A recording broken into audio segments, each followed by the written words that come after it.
Feliz sábado. ¿Cómo están? Es una alegría, un privilegio poder dirigirme a ustedes. Qué lindo es poder terminar esta semana de hogar y familia con una entrega a Jesús, con un bautismo. Amén. ¿Cuántos estamos felices por eso, hermanos? Qué lindo, ¿verdad? Y también en esta mañana yo quisiera, antes de comenzar a abrir la palabra de Dios junto con ustedes, hacer una pregunta. ¿Cómo están? ¿Cómo está usted? ¿Cómo está su familia? ¿Cómo está su vida? ¿Estás pasando por problemas, por dificultades? Es muy frecuente encontrar hermanos de iglesia que en medio de estas situaciones difíciles, en medio de esta situación crítica, prefieren dar un paso al costado en la iglesia, decir, ya no voy más. Yo me he encontrado con mucha gente que dice, pastor, ya no hay sentido estar en la iglesia, pasar por problemas, porque también afuera voy a tener problemas. ¿Cuál es mi ventaja? Quizás le ha pasado esa idea por la mente o por su corazón en estos días, por alguna situación difícil, no sé si es una situación económica, una situación familiar, un problema interno, y usted pone en la balanza eso, dice, ¿y qué ventaja tengo? Yo puedo decirte algo. Es cierto que hay problemas, hay dificultades, aún para los hijos de Dios, pero yo te puedo asegurar, mi querido amigo, tú que me estás escuchando en el Facebook o me estás siguiendo por el Zoom, que es mejor atravesar los problemas con Dios que sin Él. Eso es algo que yo les puedo garantizar. La Biblia dice, aunque ande en el valle de sombra de muerte, no temeré mal alguno, pero no termina ahí. ¿Cuál es la última parte de ese versículo? Porque tú estarás conmigo. Dios no te va a abandonar. Dios permitió que 3 jóvenes entraran en el horno de fuego. No impidió que ellos ingresaran en el horno ardiente, calentado 7 veces por Nabucodonosor. Pero Dios estaba con ellos. Jesús estaba caminando en medio del horno de la aflicción. Y Dios puede hacer eso contigo. ¿Cuáles son los miedos que tú tienes? Quizás tienes miedo al divorcio, miedo a que al siguiente mes ya no alcance el dinero que ingresa, miedo a que tu negocio quiebre, quizás tienes miedo a que tus hijos no vuelvan nunca más a la iglesia, quizás estoy hablándole a unos padres de familia, pero durante esta semana se han sentido tocados en su corazón y están preocupados porque sus hijos están lejos de Dios y tienen ese miedo en su corazón. Yo puedo decirte que Dios está contigo y sintiendo la compañía y el cuidado de Dios, todo pasa bien. Y un día no muy lejano, yo siento que está muy cerca, hermanos queridos, el Señor Jesús va a volver. Y todo lo que nos quita una lágrima de nuestros ojos va a ser resuelto. Todo lo que tú no entiendes hoy, un día Jesús mismo te lo va a responder. Amén. Así que por eso es que el tema de esta semana lo hemos titulado Juntos rumbo al cielo. Porque la intención es estar allá, pero no solos. Que tú puedas estar con tu esposa, con tu esposo, con tus hijos, puedas gozar del cielo, puedas estar en la presencia de Jesús, pero no solo, estés junto con los que tú amas. Y para lograr eso, creo que hay algunos factores que intervienen, ¿no? Yo digo siempre la felicidad en el hogar, tener a Jesús en el hogar y gozar de la felicidad en el hogar es como construir una casa. Para construir una casa, tú la edificas con diversas herramientas, ¿no? Ladrillo por ladrillo vas edificando. Una herramienta, otra herramienta. Y solamente para recordar un poco, hermanos queridos, qué cosas pueden hacer que tú tengas felicidad en tu hogar. Realiza el culto familiar. Un culto cortito, un culto sencillo, una alabanza, la meditación de un versículo bíblico y una oración en familia. A veces Pensamos que el culto en el hogar tiene que ser largo como los cultos que hacemos en la iglesia. Tiene que ser algo reducido, algo corto. Ese es un consejo que yo siempre doy, pero el culto personal, sí, para ese no hay límite. Tú puedes dedicar 1 hora, 1 hora y media, 2 horas, lo que tú gustes en la presencia del Señor de forma personal, pero el culto familiar, la oración del papá como sacerdote del hogar debe ser corta. El momento en el que tú encomiendas la vida de ti y de tu familia a Dios. Un segundo consejo que yo podría dar es echar mano de los materiales que tenemos de nuestra iglesia. Materiales tan lindos. No sé si ustedes ya tuvieron la oportunidad de leer el libro El Hogar Cristiano o el libro Conducción para el Niño. Libros tan lindos que han sido escritos por autores de nuestra iglesia que sin duda alguna son una bendición para nosotros. Y debemos echar mano de esa literatura que nosotros tenemos. Son algunas pautas, algunos consejos que podrían traer felicidad a tu hogar. Ahora vamos al texto bíblico. Yo quiero invitarles a abrir sus Biblias en el libro de Apocalipsis, en el capítulo 19. Vamos a leer a partir del versículo 6. Este es un texto impresionante, muy lindo de la palabra de Dios. Yo quiero compartir algunas reflexiones que han surgido en mi corazón en este pasaje bíblico. Apocalipsis capítulo 19, versículos 6 hasta el 9. ¿Ya encontraron? Apocalipsis 19, a partir del versículo 6 vamos a leer hasta el 9. Dice la palabra de Dios de esta forma: y oí como la voz de una gran multitud, como el estruendo, ¿de qué dice? De muchas aguas, y como la voz de grandes truenos que decía: aleluya, porque el Señor nuestro Dios Todopoderoso reina. El versículo 7: gocémonos y alegrémonos y démosle gloria, porque han llegado las bodas del Cordero, y su esposa se ha preparado, y a ella se le ha concedido que se vista de lino fino, limpio y resplandeciente, porque el lino fino es las acciones justas. ¿De quién dice? De los santos. Versículo 9: y el ángel me dijo: escribe, bienaventurados son, ¿quiénes? Los que son llamados a la cena de las bodas del Cordero. Y me dijo: estas palabras son verdaderas de Dios. Hay algunos pensamientos que vinieron a mi corazón cuando leía este pasaje bíblico. Primero, la Biblia dice en esta parte, en el versículo 8, cuando habla de la reunión que tendremos con el Señor Jesús, dice que la iglesia debe vestirse de lino fino y resplandeciente, pero no son vestiduras que nosotros imaginamos. El mismo versículo lo explica. ¿Qué cosas son esas vestiduras de lino fino, limpio y resplandeciente? ¿Qué dice la última parte del versículo 8? Las acciones justas ¿de quién? De los santos. O sea, tú y yo podemos tener acciones justas, pero yo les pregunto, ¿es fácil tener acciones justas? ¿Tener pensamientos justos, pensamientos puros, pensamientos limpios? La respuesta es no.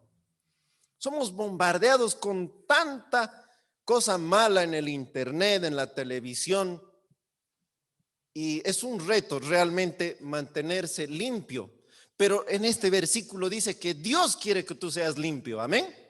Dios quiere que tu mente, tu corazón, tus acciones sean justas, porque así es como nos vamos a presentar ante Dios. Y nosotros vemos en una evaluación propia y decimos: ¿será que mis acciones son justas? Me tocó ser pastor de 2 distritos, y en las visitas, creo que es una de las cosas más lindas que puede hacer un pastor, visitar. En las visitas que hacíamos a las familias, yo recuerdo una vez, una hermana abrió su corazón en ese momento, ¿no? Y me dice: pastor, yo quiero decirle algo. Yo descubrí que mi esposo mira cosas que no debería ver. Yo vi el celular de mi esposo mirando páginas pornográficas. Qué duro, ¿no? O está contactándose con otras personas, con otras mujeres. Y es duro. ¿Quién se puede librar de acciones y de pensamientos impuros? Mientras vivamos en este mundo, hermanos, vamos a ser bombardeados constantemente con pensamientos impuros en todo momento. Pero el consuelo que me da este texto bíblico es que Juan está viendo al pueblo de Dios, un pueblo puro y santo, un pueblo con vestiduras limpias. Amén. O sea que Dios puede limpiar tu corazón, no importa en qué situación te encuentres tú en este momento. Dios quiere limpiarte, quiere hacer el milagro de la limpieza en tu vida. Tus acciones serán justas y limpias cuando tus pensamientos sean justos y limpios. Amén. Y debemos pedir eso a Dios. Él puede perdonar todos nuestros pecados. La Biblia dice que Él es fiel y justo. ¿Para qué? Para perdonar todos nuestros pecados y limpiarnos de toda maldad. Pero ¿cuál es el requisito? Si confesamos nuestros pecados. El segundo pensamiento que viene a mi corazón cuando leo este pasaje bíblico, cuando Juan menciona que la iglesia triunfante se encontrará con Cristo en su segunda venida, él dice que es una cena de bodas. Y en los tiempos de Juan, mejor dicho, en los tiempos de Jesús, en los tiempos de la Biblia, las bodas, ver un poquito cómo eran las bodas, cómo era esta escena, qué estaba pensando Juan cuando él escribe la cena de las bodas del Cordero. Es interesante ver un poquito hacia atrás y ver cómo eran las bodas en aquel entonces, en los tiempos bíblicos. No era como el día de hoy que un joven se enamora de una señorita y deciden, y luego va el joven, va donde la familia de la señorita y pide la mano para casarse y luego se arregla la boda. No, era un acuerdo entre dos familias. Finalmente eran los padres los que decidían, pero es interesante que ellos no se casaban inmediatamente. Por lo menos se esperaba un año entre el compromiso y la boda en sí. Un año tenía el joven para demostrar por lo menos dos cosas. Número uno, él tenía que pagar una dote al padre, el joven tenía que pagar una dote al padre de la hija con la que se iba a casar. ¿Por qué? Es interesante que en el pensamiento bíblico, en el pensamiento de los que vivieron en los tiempos bíblicos, tener un hijo era asegurar la descendencia de una persona, o sea, de una familia.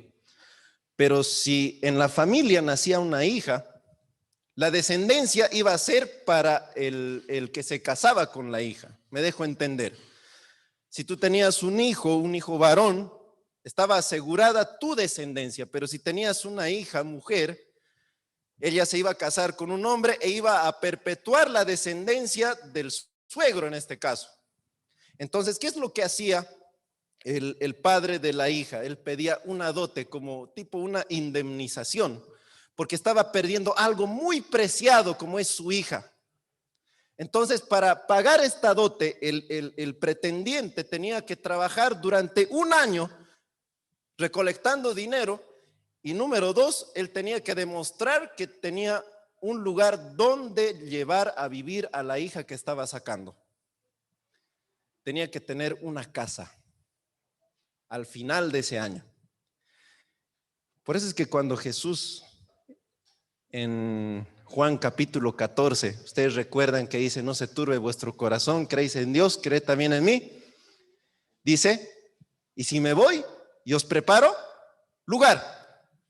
Porque la Biblia más o menos asemeja a este evento, al evento del encuentro de la iglesia con Jesús, lo asemeja a este encuentro, a una boda, a este evento, a una boda. Qué lindo, ¿verdad? Esta era una fiesta que duraba por lo menos 7 días. No como ahora, ¿no? Ahí es una ceremonia de un día y listo, o unas cuantas horas, ¿no? Esa era una ceremonia grande de 7 días. Y es interesante que cuando nosotros leemos aquí la cena de las bodas del Cordero, es porque Jesús tiene un compromiso con nosotros. Él vino, pagó la dote al morir por nosotros en la cruz. Él ascendió al cielo y Él está preparando un lugar para ti y para mí. Amén. Y Él va a volver. Y nosotros debemos estar con la expectativa puesta. Creo que una de las cosas, hermanos queridos, que determina tu fidelidad, que determina tu compromiso con la iglesia, es el sentido de expectativa de la venida de Jesús. Muchas personas piensan que Jesús va a venir de aquí a 30, 40, 50 años y empiezan a enfriarse en la vida espiritual. Empiezan a alejarse de Dios. Yo creo, hermanos queridos, que no hay nada en que podamos hacer o tener en esta vida que pueda reemplazar la recompensa celestial. Nada. Ni siquiera un auto, una casa, un buen empleo, una buena profesión, nada puede reemplazar que tú pierdas el encuentro con Jesús. Y como es en sí la celebración de una boda, los que nos hemos casado sabemos lo complicado que es elegir una fecha, ¿no? Una fecha, ¿cuándo nos vamos a casar? ¿Cuándo será este gran evento del que habla la Biblia? ¿Cuándo serán esta cena de las bodas del Cordero? La Biblia, en el libro de Mateo, justamente estamos leyendo en estos días, en Reavivados por su palabra. Si ustedes me acompañan en sus Biblias a Mateo 24, a partir del versículo 36, yo quiero que ustedes abran sus Biblias junto conmigo ahora en este otro texto bíblico. Mateo capítulo 24, a partir del versículo 36, dice algo bien interesante el Señor Jesús. ¿Cuándo va a ser esta fiesta de bodas? La cena de las bodas del Cordero. ¿Y cómo debemos estar listos para ese día? Mateo capítulo 24 a partir del versículo 36. ¿Ya encontraron? Dice la Biblia, pero el día y la hora nadie sabe. Ni aun los ángeles de los cielos, sino solo mi Padre. Esta es una verdad bien clara. No se sabe el día ni la fecha exacta de la venida de Jesús. Pero Jesús nos da unas características de qué cosas iban a pasar antes de que Él venga. Dice el versículo 37, Él nos va a llevar un poquito a la retrospectiva para comparar con algo que ya aconteció. Dice, mas como en los días de Noé, así será la venida ¿de quién? Del Hijo del Hombre. Porque como en los días antes del diluvio, estaban comiendo y bebiendo, casándose y dando en casamiento, hasta el día en que Noé entró en el arca. Y no entendieron hasta que vino el diluvio y se los llevó a todos. Así será también la venida del Hijo del Hombre. Jesús nos invita a ver un poco a los días antes del diluvio. ¿Cómo era la vida antes de que el diluvio cayera? Jesús nos da algunas características. Personas que estaban preocupadas en la comida y en la bebida. Personas que estaban tomando el matrimonio a la ligera. Ese valor tan importante como es el del hogar, de la familia, estaba siendo puesto a un lado. Un mundo que se caracterizaba por la búsqueda de satisfacción propia, satisfacción de relaciones sociales, satisfacción sexual. Y queridos hermanos, ¿acaso no estamos viviendo un tiempo similar ahora? Claro que sí. Corremos el peligro de desviar nuestra mirada de lo más importante. Prepararnos para la venida de Jesús, hermanos queridos, yo creo que es más importante que cualquier cosa o persona que podamos tener en esta tierra. Y es interesante que Jesús mismo en Mateo 24, si nosotros retrocedemos los versículos 10 y 12, dice, muchos tropezarán entonces y se entregarán unos a otros, y unos a otros se aborrecerán. Y me salto hasta el versículo 12, dice, y por haberse multiplicado la maldad, el amor de muchos se enfriará. Aquí Jesús está mencionando dos cosas bien marcadas. Dice, traición y enfriamiento del amor. Muchas parejas se separan actualmente porque dicen, ya no hay más amor. Yo me quiero separar de ti porque ya no siento lo mismo que sentía por ti cuando estábamos enamorando, cuando estábamos noviando. Ya no hay amor. En realidad, el amor es una decisión.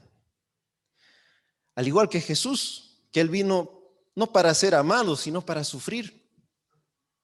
Y muchas personas rehuyen de amar porque no quieren sufrir. Mientras vivamos en este mundo va a haber sufrimiento. Un día estábamos reflexionando sobre esta situación. Qué bendición es poder tener un hijo en la casa, ¿no? Tener hijos en la casa.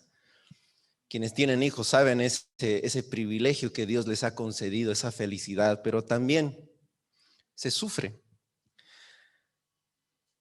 ¿Cómo se siente un padre cuando le dice al hijo, hijo, ven a las 10, yo te quiero aquí en la casa, y el hijo no aparece a las 10? Solamente uno entiende eso cuando es padre, ¿no? O cuando tiene que estar pendiente de su teléfono, esperando no recibir una buena noticia, o esperando que no le den una mala noticia, mejor dicho, ¿no? Es mejor, o yo podría decir algo así, muchos no aman porque no quieren sufrir, pero existe más sufrimiento al no amar. Creo que es algo que podemos meditar.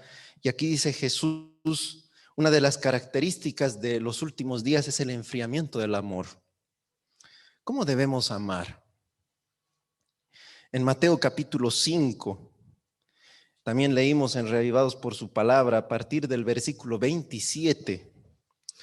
Así a grandes rasgos Jesús nos da algunas pautas de cómo debemos amar. Miren el versículo 27, dice, oísteis que fue dicho, no cometerás adulterio. Pero yo os digo que cualquiera que mira a una mujer para codiciarla, ya adulteró con ella en su corazón. O sea, el pecado no se consuma en el acto. El pecado ya se consuma ¿dónde? Según Jesús. En la mente. Qué duro fue Jesús, ¿no?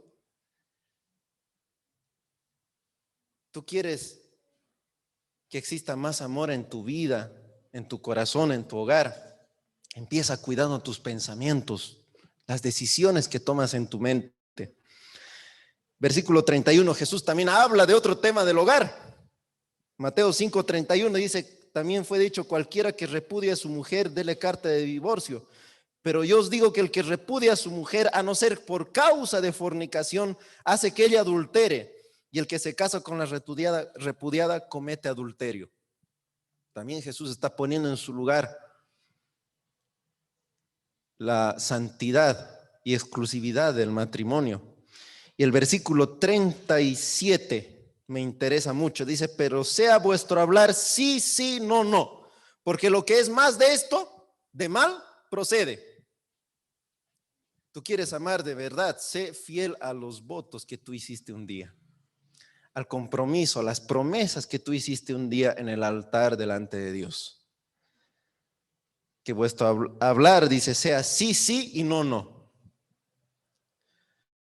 Nosotros los cristianos debemos ser personas de palabra.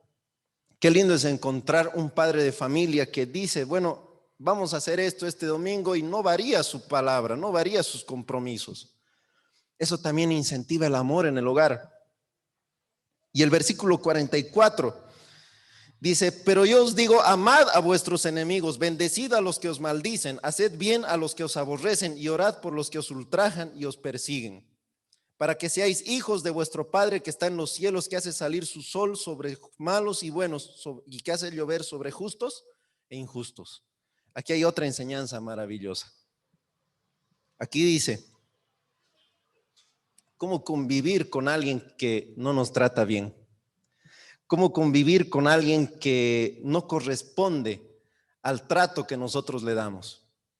Aquí Jesús está diciendo que no debemos devolver mal por mal, sino bien por mal. Y otro ingrediente que Jesús le añadió en el capítulo 6, en el versículo 14, es el perdón. Dice, porque si perdonáis a los hombres sus ofensas, os perdonará también a vosotros vuestro Padre celestial. Una vez leí en un lugar que decía, el matrimonio exitoso está compuesto de dos buenos perdonadores. Y es porque ni el esposo ni la esposa son perfectos. Siempre va a haber algún motivo por el cual disgustarse. A veces es a propósito y a veces no lo es. Pero qué lindo es cuando nosotros aprendemos a perdonar de corazón a la persona a quien más nosotros amamos y no poner condiciones para nuestro perdón. Eso es lo que dijo Jesús: si perdonáis a los hombres sus ofensas, también os perdonará a vosotros vuestro Padre celestial. Jesús en el versículo 46 y 48 dice, porque si amáis a los que os aman, estoy leyendo el versículo 5, ¿qué recompensa tendréis? ¿No hacen también lo mismo los publicanos? Y si saludáis a vuestros hermanos solamente, ¿qué hacéis de más? ¿No hacen también así los gentiles? Sed pues vosotros perfectos, como vuestro Padre que está en los cielos es perfecto. ¿Y a qué perfección se refería Jesús?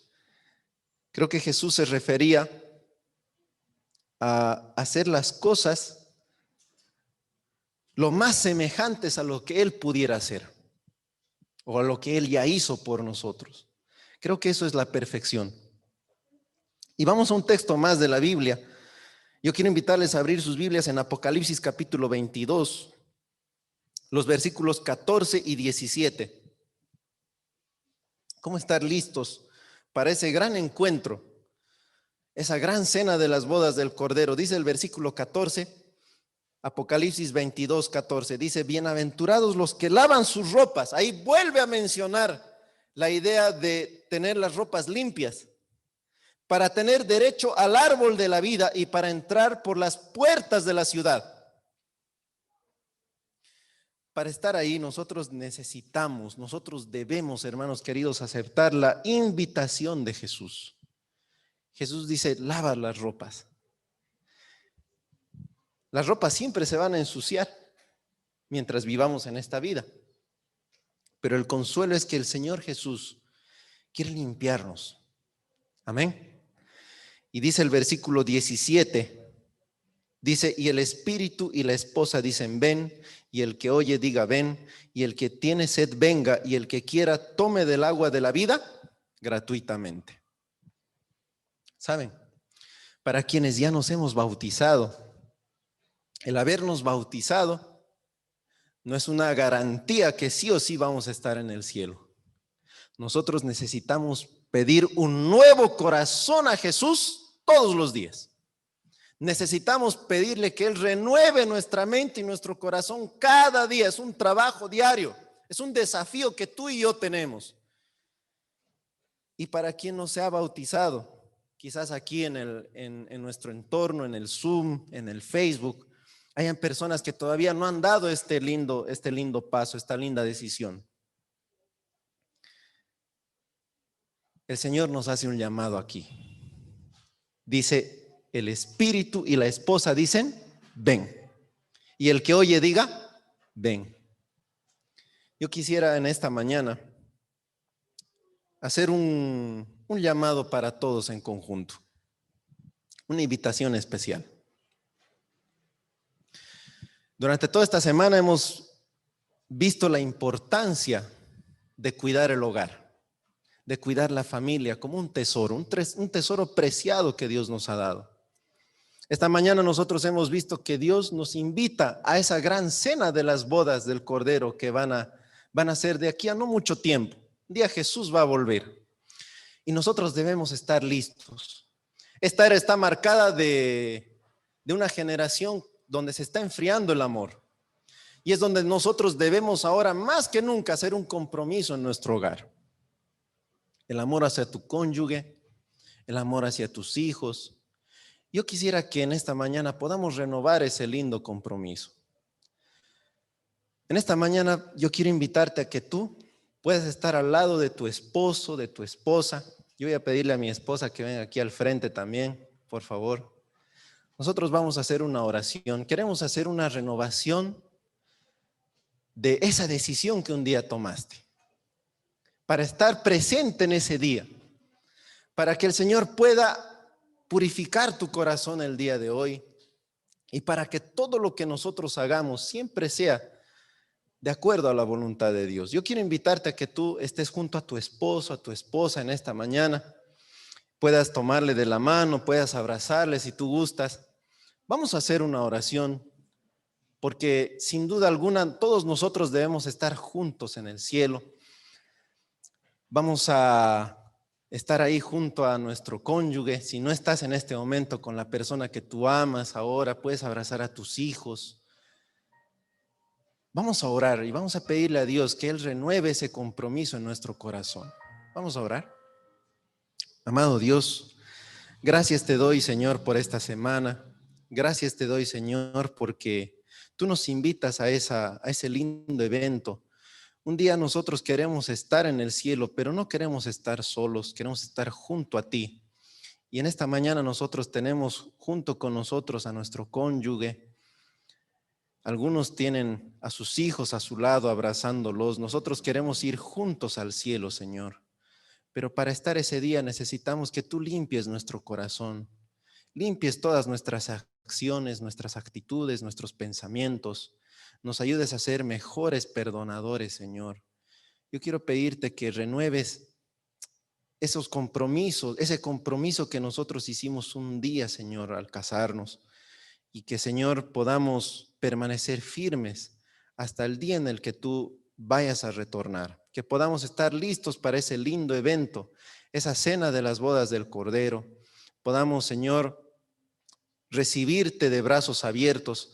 Bendice, Señor, a cada una de las familias de esta linda iglesia. Señor, tú conoces los desafíos que ellos tienen en su hogar. Quizás estén pasando por dificultades financieras, por dificultades de relacionamientos. Quizás hay hijos que están lejos de la iglesia. Yo quiero, Señor, pedir que tú puedas atender el pedido silencioso de cada una de las familias, Señor, que tenemos aquí en nuestra iglesia de Vista Alegre. Que tú, Señor, puedas llenar nuestro corazón del amor que viene de ti. Sabemos, Señor, que no podemos dar algo que nosotros no tenemos. Así que, Señor, yo quiero pedirte que tú llenes nuestro corazón de tu amor. Que todos los días podamos mirar a Jesús, valorar su sacrificio en la cruz, amar a nuestras esposas, así como tú amas a la iglesia. Y, Señor, que nosotros podamos un día presentar a nuestras familias ese día glorioso en el que tú retornes y vayamos a celebrar ese lindo evento de la cena de las bodas del Cordero. Pedimos, Señor, que tú fortalezcas esta iglesia, fortalezcas cada familia y te quedes junto con nosotros en el resto de este sábado. Lo pedimos en el nombre de Jesús. Amén. Dios les bendiga, que tengan un lindo y bendecido sábado, hermanos queridos.